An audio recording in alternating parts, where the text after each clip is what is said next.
Here's the rules for the basic NIM game, and we're going to do outline a Skittles reinforcement learning agent for playing NIM. And so in the basic NIM, you have some pile of sticks. Two players each take turn picking up sticks. They can each take one, two, or three sticks only, and the player to take the last stick loses. So we've gone over in class that the solution to this is that there are some kind of bad numbers. One, obviously, if you're left with one stick, that's bad because then you have to take the last stick. If you're left with five, that's also bad because if you take one, they'll take three. If you take two, they'll take two. And if you take one, then if you take three, they'll take one. And always leaving you with one stick. So five is just as bad. Nine is just as bad because nine they can give you five and so on. The algorithm, for the perfect agent would be take the number of sticks minus 1, modulus 4, so the remainder, and take that number of sticks as long as it's not 0. The ones that are 0 are the bad numbers, the 1, 5, 9, 13, etc. And so just take one stick in that case. Here's just a little vocabulary. The state that we're going to talk about in NIM is the number of sticks, and the action is the possible moves, 1, 2, or 3 number of sticks that you can take. In something like tic-tac-toe, the state would be the board, and the moves would be the board positions. Okay. So here's the kind of Skittles machine setup. And this is the same as the Martin Gardner Hexapawn machine that he did that he published in Scientific American Mathematical Games. So for each state, you make a piece of paper labeled with a state, and for each state, every possible action gets a different color. So, for example, taking one stick might be red, taking two sticks might be blue, and taking three sticks might be yellow. We place 3 sticks of each color on for every possible action, so you'd have 3 red sticks, 3 blue sticks, and 3 yellow sticks. And you don't technically have to have the same color across all possible states. So, like, for state 16, you can take 1, 2, or 3, and that might be red, blue, and yellow. For state 15, you can take 1, 2, and 3, and that might be green, purple, and orange. It doesn't really matter, it just makes it more convenient if you use the same color.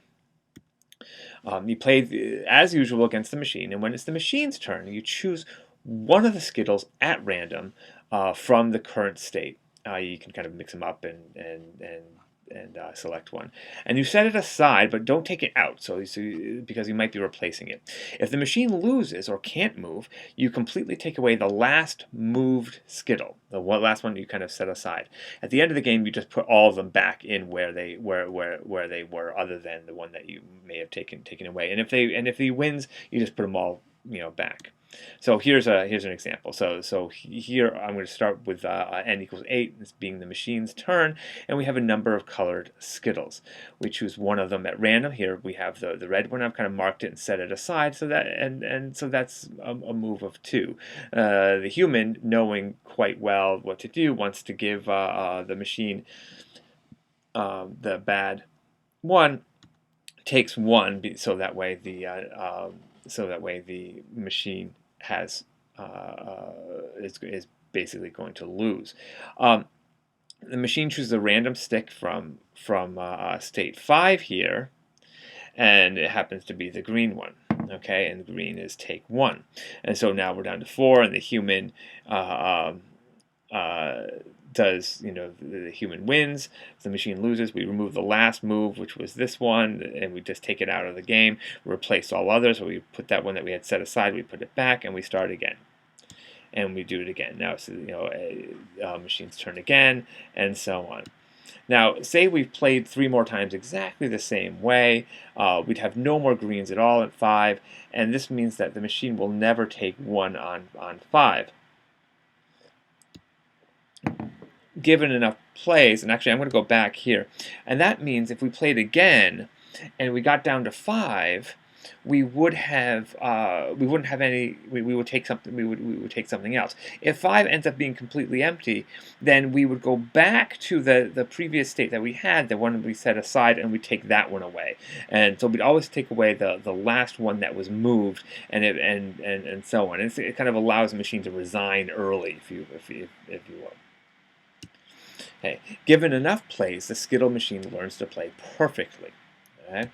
And so this is what it would look like at the end of the game. You'd have take 3. You'd have take and you'd have to kind of possibly not start at n equals 8 every time, because otherwise some states would never actually be seen by the machine and would thus be bad. So playing perhaps against a random player or something like that would be good.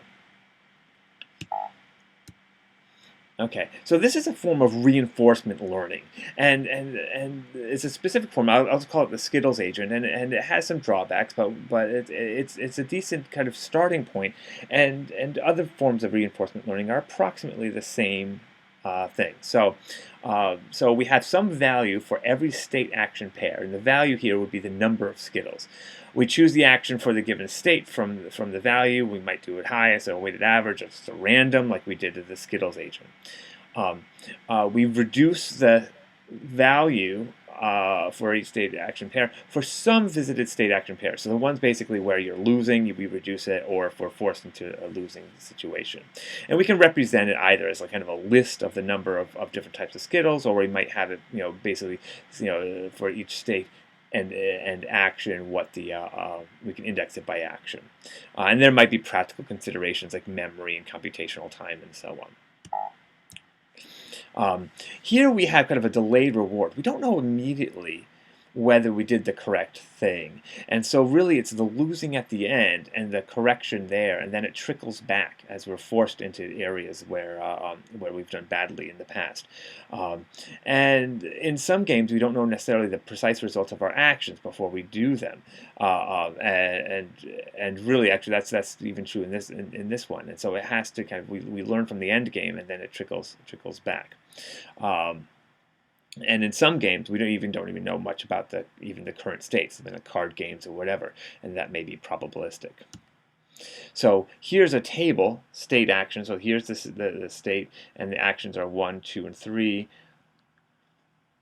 Take 1 stick, 2 stick, 3 sticks. Notice that these are the blank squares are kind of illegal moves, and so they would be blank. And so here is the actual algorithm. If the current state is not in the table, then add a row in the table for that state with the initial amounts of Skittles, say 3, 3, and 3.